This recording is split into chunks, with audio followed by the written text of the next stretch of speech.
Welcome to Not Milk Never Milk. Subscribe if you're lactose intolerant. You start by powering down and clearing the area so nothing moves under the keys. Once done, position the MacBook so the key you remove faces you. Make sure to use a plastic spudger. Metal can damage clips. Slide the tool gently under the top edge of the keycap, then lift with a steady, even motion. You feel 2 clicks as the retaining clips release. Keep the removed keycap and any small clips in a labeled dish so you won't lose them. You now see the switch or scissor mechanism under the keycap. Don't yank. Lift the retainer using the prying tool at its hinge points, one side at a time, so you avoid bending the metal. Once the retainer is free, gently remove the white or black plunger. It may be clipped into place.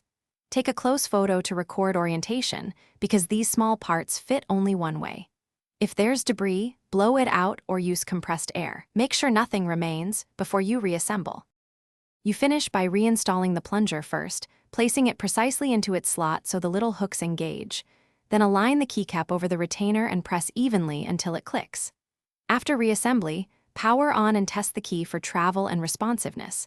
If it feels spongy or fails to register, remove and inspect for misalignment or debris. If a clip or retainer broke, stop. Do not force the key. Contact Apple or an author.